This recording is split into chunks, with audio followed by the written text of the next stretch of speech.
Hi, my name is Marc Lajeunesse, and I want to talk a little bit about teaching meta-analysis because recent developments have made it super easy, or maybe easier than it was in the past.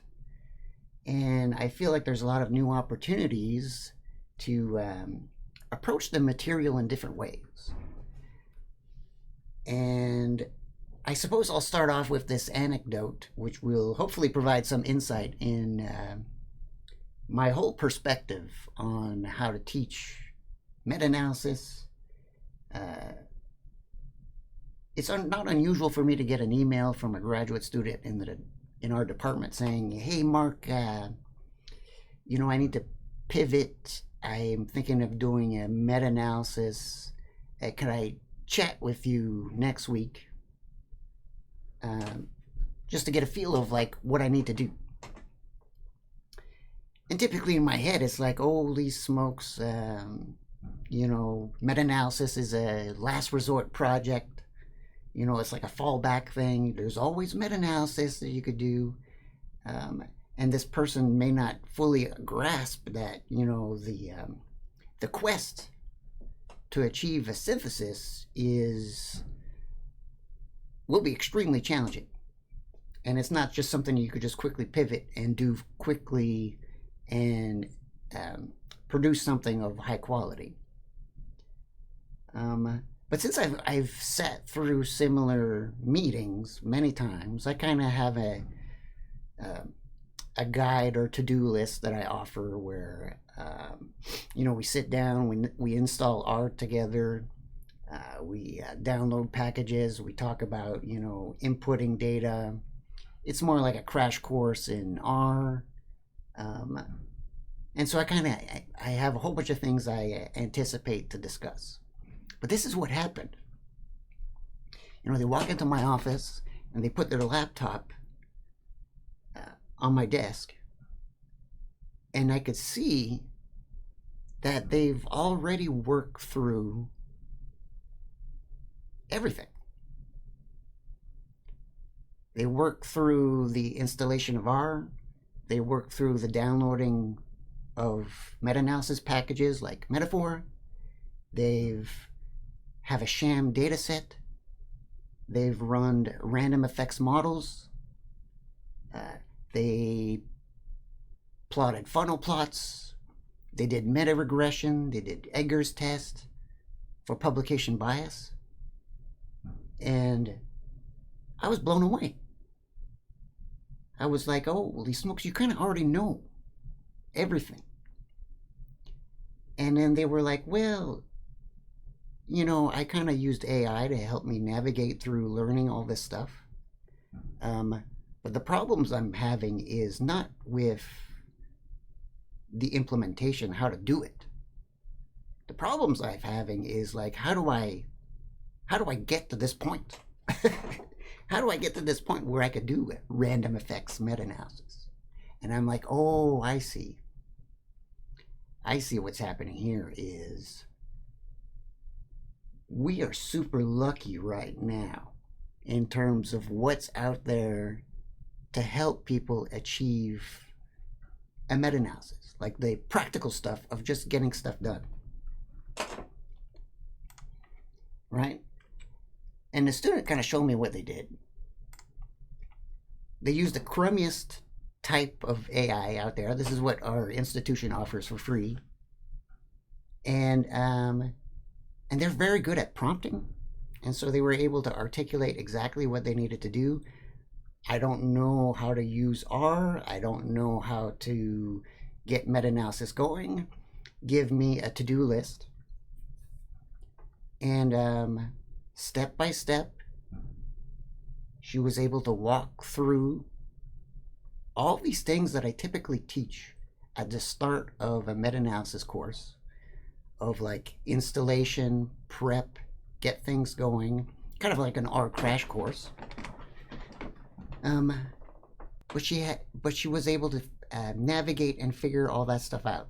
Yes, sure, there was some silliness with the some of the tasks that she had to do, Like she did not need to install certain packages to achieve a meta-analysis. The AI decided, hey, you need to do this stuff. But that's easy enough to correct, and we quickly adjusted that silliness. But then that, this experience was like, oh man, you know what? There's typically when I teach meta-analysis, there's a lot of time consumed in catching people up. Making sure everyone has R on their computers, make sure that they have the packages. Maybe they've never scripted anything beforehand, and so there's a quick tutorial on how to do that. But you don't need me anymore in that process, right? You have a best friend right here. I'm pointing this way. I should be pointing this way. You have a best friend that could help you navigate the process. It's not going to be perfect, but you could do all this on your own. And maybe this is a super long way to come around to making this point, in that we need to just rethink how we teach meta-analysis, because a lot of the technical implementation issues that were once barriers, like when I first started teaching meta-analysis, holy smokes, friends, I think I did my first workshop in 2007. The barriers were like tools. Like, how do you do a meta regression? What's the tool that you need to use to get that done? Well, back then, it was not easy to do a meta regression, right? You had to code stuff on your own. I'm going to show you a silly video I made a few years ago of me using matrix algebra to do meta regression in Excel, right? That's the kind of stuff you needed to do if you wanted to do a silly meta regression, which is something we don't even think twice about now, because all the nice tools are like mature, developed, highly annotated, with a million tutorials. I mean, the resources are unlimited. And I know we kind of have this perspective of AI being, maybe our downfall at some point. And yeah, that's true. But every time, they refer to this like post-apocalyptic scenario of us just getting tormented by robots, I'm like, have you not seen the movie? Have you not seen the movie? The movie's about friendship. It's about making friends with an AI, making friends with a cyborg to work together to solve a problem. That's what she did. She used AI as a guide to help her navigate a lot of the steps to achieve a meta-analysis on her own. No human involved in that other than herself and perhaps one of the worst AIs out there in terms of helping you navigate this stuff. And so I feel like this is something we need to celebrate, because what is the AI doing there? Essentially, they've harvested 20 plus years of our community doing stuff in an open access way, where we're providing free tutorials, free web resources, answering questions and discussion boards, writing books, writing papers, open sourcing code, right? And they've digested all that stuff. They've aggregated all this knowledge into something that you could just prompt and ask.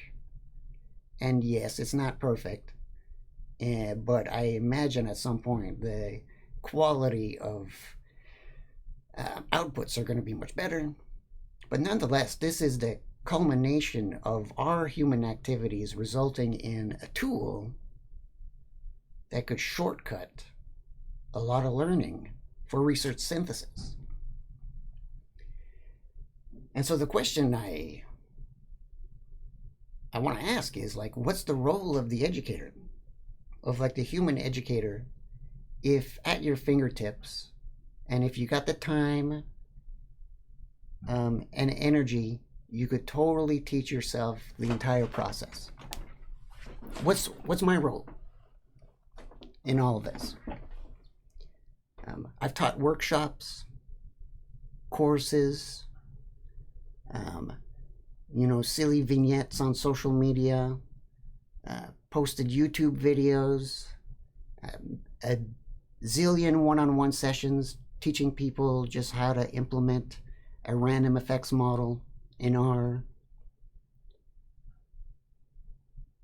This stuff is now available at the fingertips. You don't need to read any of these things anymore, right? These are like the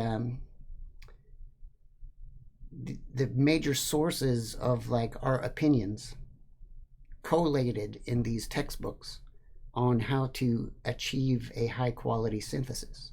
Some of them are highly technical, like the Hedges and Oaken Green Book. Holy smokes, friends, that's a highly technical book. It's not anything you want to start meta-analysis with. That was the only thing I had when I was learning meta-analysis, was that thing, right? And I got in trouble at the library for repeatedly taking the book out and being slow in returning it, right? And so in the end, oh, what am I doing?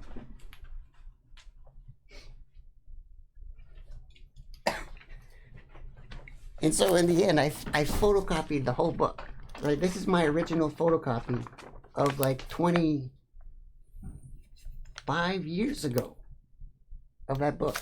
And I have like annotations in here, how to do meta regression, right? It's like briefly described in one paragraph in here of how to use like CAN software to achieve a fixed effect meta regression. But that you don't need that material. And so to answer my original question, what is the role of the educator if everything is so accessible? Everything is just so digestible, right? So like I'm an ecologist. We have our own handbook on how to do meta-analysis and research synthesis. Here's a page of one of the chapters I wrote, and I wrote this as a graduate student, and I was like, this is like super important thing that you need to know about meta-analysis is, you need to think about like what are the factors that impact the statistical power of meta-analysis. And I thought this is going to be such the most amazing educational chapter, right? Because it fully outlines like why we do meta-analysis. Why is weighting important? Why is the random effects component important? How do effect sizes come into play when you're trying to model all that stuff? I don't think anybody's ever read this chapter, right? It hasn't become anything part of the training of meta-analysis because it's too conceptual. If there's one thing I learned from people taking a meta-analysis course, is they are really interested on the practical stuff. They really want to know just like, how do I do this? Teach me how to drive a car. Teach me the rules of the road. I really don't want to know how a muffler works. I don't really want to know how the engine works. I want to know how to drive because I have places to go. And so what I do, at least with my meta-analysis training modules and courses, is I focus heavily on the practical stuff with always the infusion of like foundational principles of why we do things. But now that the implementation of the method is at everyone's fingertips, right? You could just prompt it, be like, show me how to install R, show me how to create a sham data set, show me what packages I need to load, and let's start doing a meta-analysis. Let's start doing a funnel plot, bubble plot, forest plot. It'll show you how to do all that stuff. And if things are buggy and not working out, you could just reprompt and correct your asks, and you'll get something. And so I feel like this is an opportunity for us to approach things a little differently when we come to training and teaching meta-analysis, given that a lot of the practical stuff is easy. There's no real barriers anymore, right? Again, when I first was teaching meta-analysis, like, the tools were a significant barrier. There was no easy way to do a meta-regression. There was no easy way to kind of apply multiple regression approaches with meta-analysis, right? You want to include a covariate that is continuous and one that is categorical together simultaneously. Good luck, right? The best you could do is like a univariate analysis with one moderator at a time. And you got to code that in Excel. I don't know what I was thinking. I coded it in C using matrix algebra. Maybe that's how I kind of learned all the mechanics of how to get things done. But that stuff doesn't carry me day to day on how to finish a meta-analysis. It's useful information to create new tools and to understand mechanistically what's happening on the back end of these fancy meta-analyses. So how do I teach meta-analysis given that some of the stuff is super easy to learn and some of this stuff is like fully accessible for free to anyone?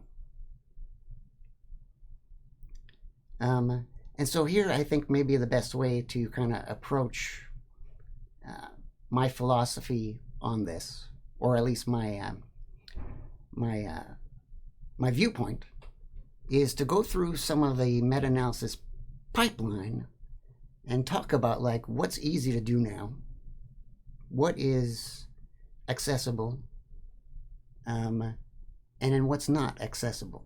And I feel like, to me, that's the opportunity to kind of re-navigate our focus in training meta-analysis, is focusing on the stuff that is less tractable to achieve a meta-analysis. So I'm assuming that you're all familiar with the meta-analysis pipeline at this point, right? You start off by finding studies, you screen them. This is an abstraction of the activities. Then it's followed by coding and extracting numerical data. Then you have the analysis and visualization. And finally, the reporting and disseminating. The entire pipeline is essentially different levels of literacy that is required to achieve these goals. So like the finding and screening part, right? The first tasks that you need to do to meta-analysis, that's information literacy. Like, where do I find what I'm looking for? How do I interpret these things that I found? What are the best strategies to identifying this material? And then later on in the pipeline, you have statistical literacy that comes in.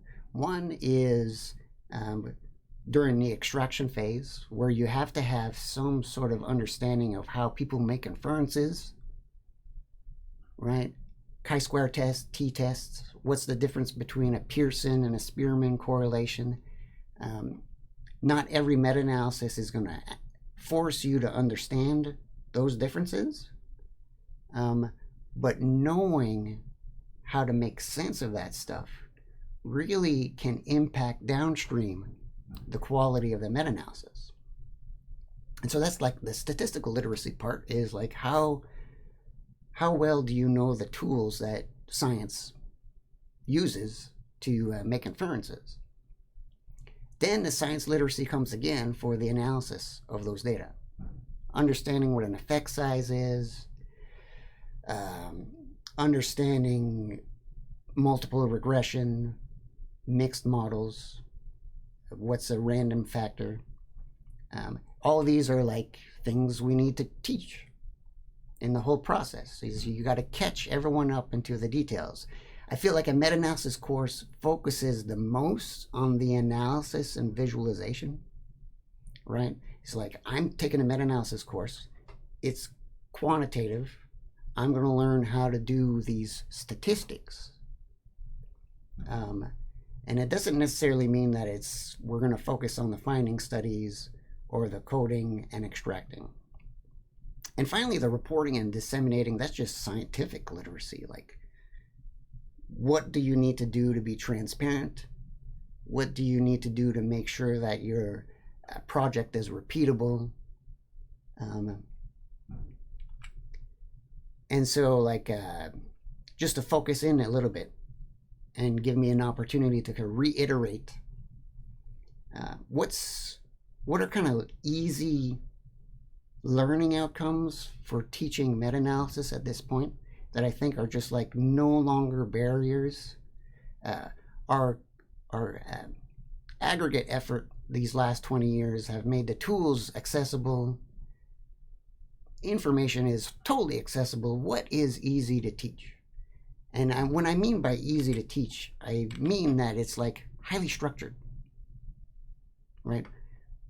Meta-analysis is highly opinionated on what activities we need to do. Every activity we have has intent. Okay? So like reporting and disseminating. If you're not clear on what to report after you've done your analysis, we have guidelines. We have best practices to help you articulate those activities in a manuscript. The Prisma guideline. We have that structure available for you to be clear and transparent on your activities. So here's stuff that I feel like is easy to teach at this point. Finding studies, like that whole information literacy part of like, here are databases, here's how you form keyword searches, how do you download that bibliographic information, deduplicating. I feel like that stuff is just very recipe-like. We're very opinionated on what you need to do. You should hit multiple databases. You should work on your keyword string to be inclusive.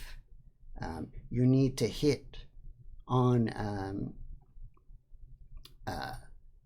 approaches to retrieve, or at least attempt to retrieve the gray literature, things that are harder to get. We know all that stuff is important. It's basically a recipe that you're teaching. Do this, do this, do this. This helps you ensure that downstream, when you're doing your meta-analysis, the information you're trying to aggregate is representative of what's been done. Reporting is also easy again. Guidelines. We got the Prisma guideline. Is just essentially a 100-item checklist of like how to clearly report your synthesis. And you don't necessarily need to have like an exact one-to-one match on each one of these items. The idea is like you're transparent. Okay, I did not do a dual screening when I did my meta-analysis. I'm a graduate student. I did it by myself, right? Be clear in what you did in your synthesis. I screened the material, right? You just clear that like the number of individuals making decisions. That's the Prisma stuff. That's the checklist that's easy to teach in terms of, oh, you have a task of reporting your results. Here's a guideline. I mean, you can't get it easier than that when there's like actual concrete practices that you could just hand over to someone and say, okay, this is what we have and this is what you need to do. Analysis, I feel like, is also easy at this point to teach, right? Just to jump back to that original anecdote, she figured it all out. I mean, yes, you could do way more sophisticated meta-analyses than just like univariate, aggregate, or a subgroup analyses. Yes, you could tweak how the random effects model is estimated. But most people don't want to take it that far. Like for your first meta-analysis, when you're just learning the stuff, are you really going to jump into like a network meta-analysis type project? No, you're just like, I have a body of research I want to synthesize. How do I achieve that? And so you focus on the practical stuff with the straightforward analyses first. And then maybe through that experience, and the next meta-analysis project you'll take, maybe you'll be interested in like modeling covariances, accounting for non-independence among effect sizes, or some sort of more elaborate, sophisticated tool. I tend to not teach that for introductory meta-analyses. I do talk about it as kind of like to close off the course of like, there's really no ceiling in terms of the sophistication of what you could achieve with meta-analysis. Like you can model pretty much anything at this point. But the question is, do you need to do all that stuff to answer the questions that you want to answer? And some questions cannot be answered if you don't use those tools, right?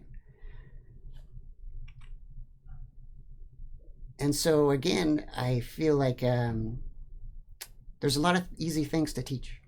And most people that take a meta-analysis course, they are probably doing this stuff on their own. They have no support network, right? Their supervisor may not be able to train them to help them achieve the project. They may not have like senior graduate students to help them navigate through the process. They may not have infrastructure at their institution that offers the training. The people that are taking the meta-analysis courses, right, have no help. And so our goal should be to infuse opinion and experience, given that the actual implementation of a lot of these activities is trivial at this point, right? You could just prompt that stuff. These are the tasks I need to do. So for example here, like years ago, I posted a video of how in Excel you could use matrix algebra to achieve meta-regression, right? Who watches this? This was just me being silly and posting a video. But is anybody really watching this and being like, oh, I need to know the acrobatics, the algebra involved in doing a meta-analysis? No, I don't think so. I think the people that are watching this are like, I need to do meta-regression, and this guy's telling me I should be doing it in Excel, and so I'm going to try to code it myself.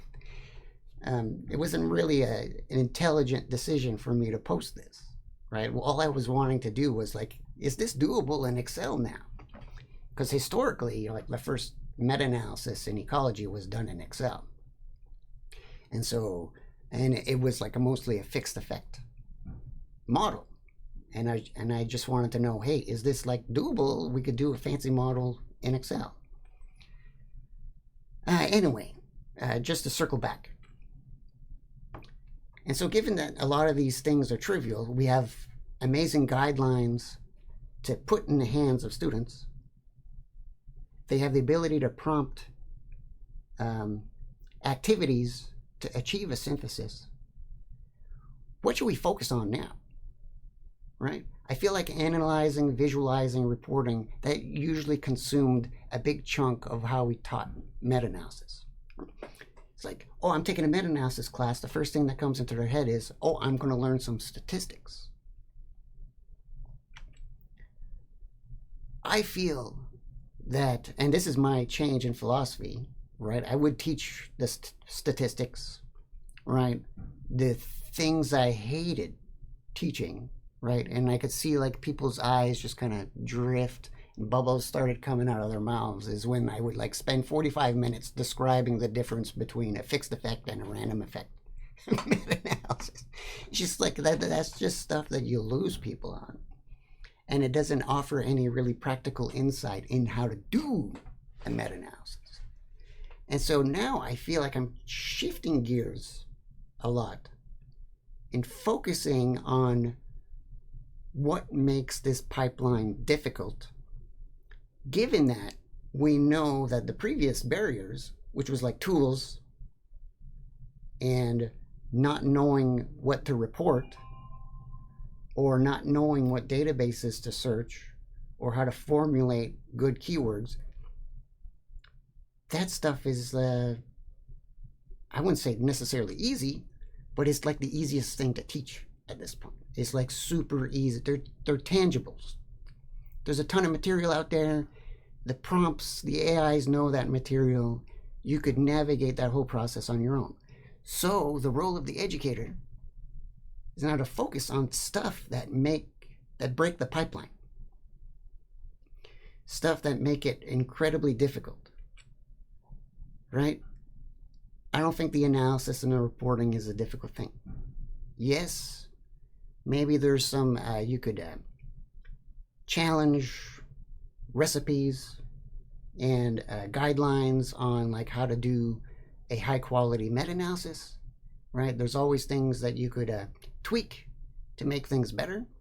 But I feel like the foundational material has been pretty stable now for like 40 years. We know that, you use effect sizes, you weight them, you model between study variants. That is meta-analysis. The software is available, it's free. There's a zillion tutorials out there. You have prompting opportunities to help you learn that stuff. I'm going to underemphasize that stuff in my material to teach because it's canned, it's easy.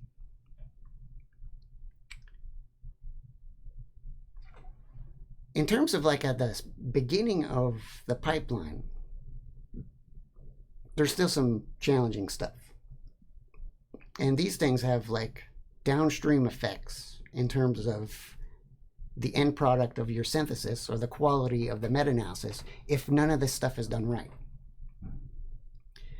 And I feel like these truly the last 15 years in terms of like the taking full responsibility of those original tasks has been probably the greatest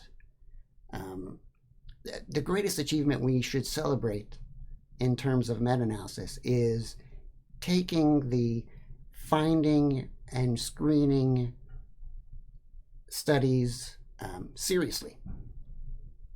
That the systematic review part, right, its own little scientific domain is important and crucial and has perhaps the most significant impact downstream in terms of the quality of the meta-analysis.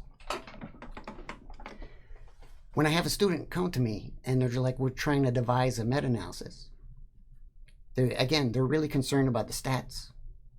If you're not familiar with R or like the linear model or meta-regression, stuff like that, that stuff is intimidating, right? But an equally intimidating part is devising a project, trying to figure out whether or not it's tractable, doable, whether or not there's a way to kind of extract evidence out of studies, and whether or not you could create a common currency of that evidence to do meta-analysis on. There's stuff out there to help out with that too that are easily teachable, right? We have all these mnemonics like the Pico statement, spider, all that stuff. These are just stuff that you need to teach along with your meta-analysis stuff, because they really can have impact on how people approach and extract information out of individual studies. So in terms of like the first activities done in a synthesis, in a meta-analysis, there's a lot of good high quality teaching material for that, right?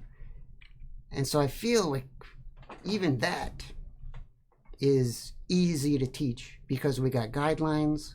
We have the whole systematic review literature that just endlessly describe to us that, you know, here are the best practices you need to do to get an honest view of what's been done, with the caveat that there might be biases in the composition of studies you have when you do your meta-analysis. This is like really good stuff to teach, but it's clear. It has intent. And I feel like it's highly intuitive too. And so that's the easy stuff to teach.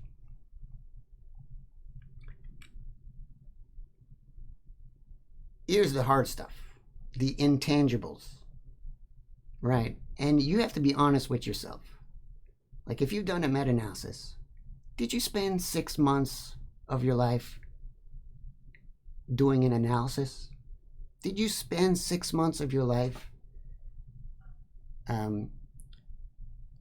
searching for studies, screening them? No. You spent 6 months of your life sitting down one-on-one with individual studies, trying to make sense of what was reported, trying to extract that little piece of evidence you could use as a common currency to do a synthesis with. Here, for example, we have that little animation here. This is the Cochrane extraction automation machine. I got a lot of opinions about what this thing is visualizing. But the idea is, I suppose you're the magnet.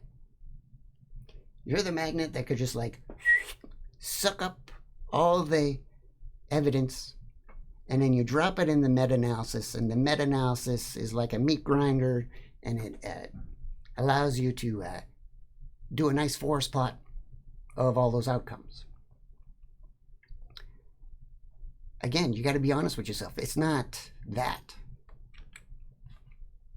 It's an endless cascade of decisions.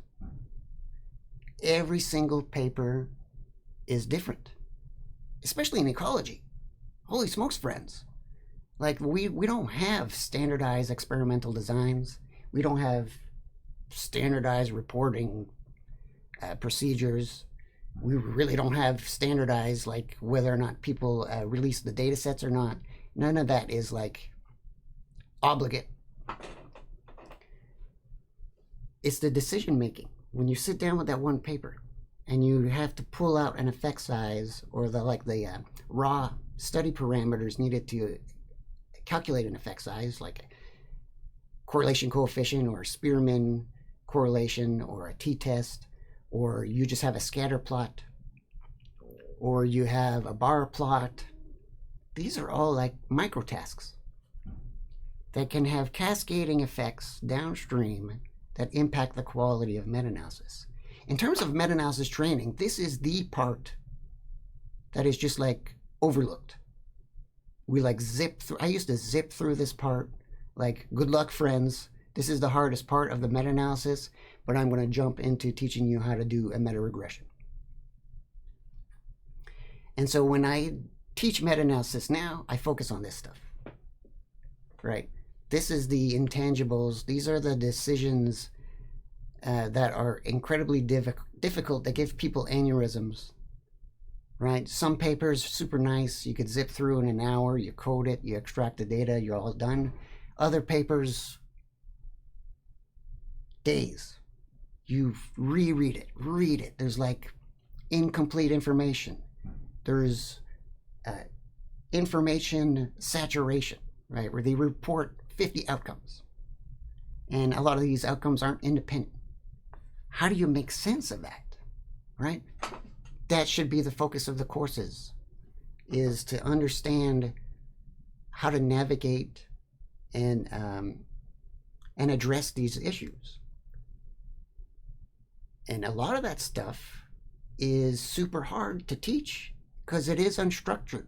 There's no guide. There's no bifurcating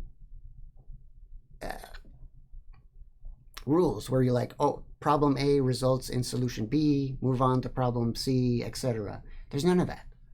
It's just you one-on-one with a paper, and you need to figure out what's done. And this is like the greatest thing in terms of preventing high quality syntheses, is all the zillion decisions you have to make to extract the data needed to achieve meta-analysis in the first place. And so like when you come to extracting the data, right, you're like, I got this problem. There's got to be someone who talks about solutions to this problem, right? So here, like, we have all these meta-analysis books, all the tutorials on how to do meta-regression or subgroup analyses. Little to no time is spent with the extraction phase. Like each one of these books, yeah, okay, maybe there's a chapter on coding and extracting, but it's a chapter out of 50 sometimes. 50 chapters on meta-analysis, one allocated to the most difficult, time-consuming part of the entire process. And so how do I address this training? Because it's unstructured, right? There's no rules or guidelines. What I do is experiential. So rather than having like a structured form to the course where I teach XYZ of research synthesis, I try to be bold, and I just do a micro meta-analysis with them. The only work that I do before is deciding what topic to do, because you need a super narrow topic so that you could jump through all the pipeline as quickly as possible, kind of like these micro learning tasks with a very conceptually light topic. So like one I did recently, which was highly conceptually light, was people using algae, testing algae on whether or not it repels mosquitoes. You're like, algae, mosquitoes, like you could not find a biologically disjunct relationship. Well, they conceptually, what they're trying to do is the algae is just filled with a bunch of chemicals, and maybe through random chance, one of those chemicals is going to act as a repellent. Very narrow literature. And so we could go through each event in the pipeline and just do it. Let's develop the PICO statement for this topic. 10 minutes. Then you send them off. You go, okay, now go search. With no guidelines whatsoever. Go search and try to find these studies. They come back. You know, some use Google Scholar, some use Web of Science, some used AI to find the studies. It's a discussion point. You're like, oh, okay, this information is, sometimes it overlaps, sometimes it doesn't. How would you report this? And a lot of topics come up of like natural discussion points of like, oh, meta-analysis, the task we do, have intent to avoid these issues that come up over and over again. And the most rewarding aspect of these micro tasks along the pipeline is the extraction phase, where we sit down, we have a paper that's testing algae, and it's reporting incompletely the results, or reporting a super unusual experimental design. The evidence is exactly what we're looking for, but the measurements and the approach is challenging to understand. That's the experiential part that I like to teach, is going through step by step, showing them how difficult it is, so that when they come to approach meta-analysis on their end, they have some sort of confidence. They've like, I've seen this before. I kind of know what to anticipate.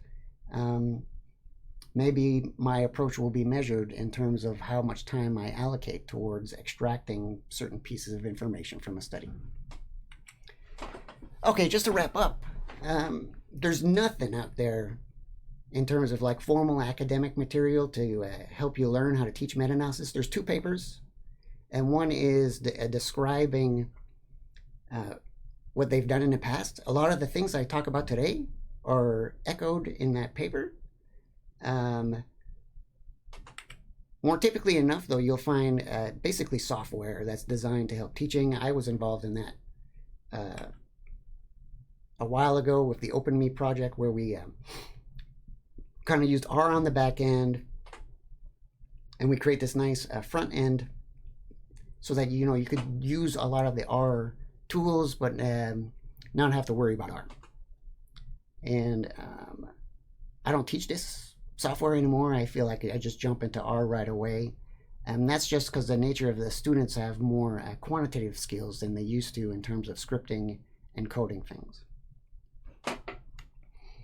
I feel like I zipped through a lot of material very quickly here, but I really appreciate you all sitting with me describing my total shift in philosophy of teaching meta-analysis, and I hope this kind of kindles discussion on how we should rethink our activities and our learning outcomes when we want to teach the method. Because there's more than just the stats. The things that hang up people are not necessarily statistical anymore. And perhaps they've never been, but given that, teaching the stats, teaching the guidelines is easy and accessible, we could focus on the real hard stuff now. And you've done a meta-analysis before, you know what the hard stuff is. And that's really what we need to start addressing in terms of our training. So thank you. I've kind of went overboard on my time here. My name is Marc Lajeunesse. I'm at University of South Florida. And thank you for your time.